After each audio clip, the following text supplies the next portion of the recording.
Riad Younes, one stock you like in the RSQ International Equity Fund is Imperial Tobacco. How will consolidation in the tobacco market affect Imperial? It is very beneficiary because to meet regulatory requirement, Renault has the new merged entity have to dispose of certain businesses, and Imperial Tobacco is a buyer of them.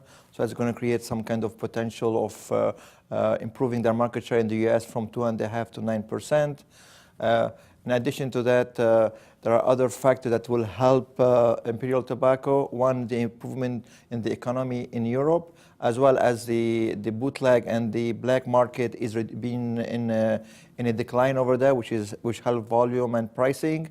And thirdly, the Cuban rapprochement between the US and Cuba, that they own 50% of Habanos, which is the biggest and the best premium brand in the world. And therefore, any opening and allowing cigar sales here in the US. So this is one of the few investments where you have high leverage to this Cuban rapprochement between the US and Cuba. You're also bullish on Tencent. This is the Chinese internet giant.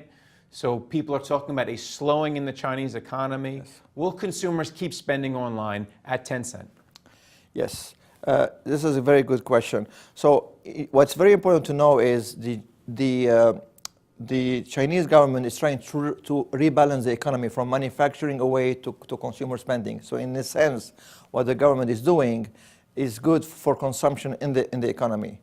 Two, the key thing about the industry in China is the structural growth. So cyclically, the economy may go up and down, but internet is basically something in a structural growth.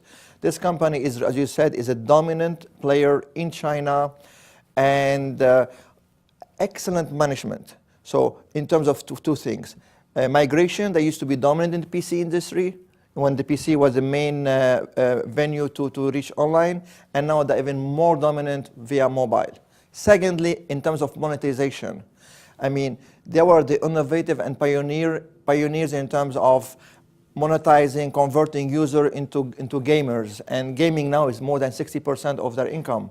So therefore, we feel like when you have opportunities in e-commerce, recently they bought 15% in JD.com, which is also listed on the New York Stock Exchange. And then in terms of online banking, online advertising. So this company has a huge potential in growth. And unlike Alibaba, that's overhyped because the main listing in the New York Stock Exchange, this is a company with excellent corporate governance and has qualified to list on Hong Kong. Well, Alibaba did not. So for us, the best play to participate in the growth in the internet industry in China is really Tencent, not Alibaba. And then finally, you are positive on Linde. This is a German industrial gas company. People keep talking about the weak euro helping German companies, but how much will it help Linde? Yeah, Linde is a good point. Linde is not dependent on the euro. It's a global company. So industrial gas is a global business. It's been consolidating dramatically. Like at the beginning of 2000, the top 4 players had 40% market share. Today, the top 4 players have 70% market share. Usually, you're very close to your client. Your plant is there. Your pipeline is linked to it. So Linde is driven mostly, so industrial gas business is mostly driven by the economic cycle in a sense, but they're less volatile because they have high pricing power, and it's a small part cost of what the client does. They benefit a lot from emerging market because emerging market penetration is very low and is increasing. And also they benefit a lot from new application, like from solar, from technology, from new technology in terms of, let's say, oil and gas recovery in fracking and stuff like that. So basically, this is a company with relatively high growth, consolidated with strong growth potential in terms of geographies, emerging market, as well as new application. All right, thanks a lot, Riad. Likewise, thank you. Thank you for watching The Street.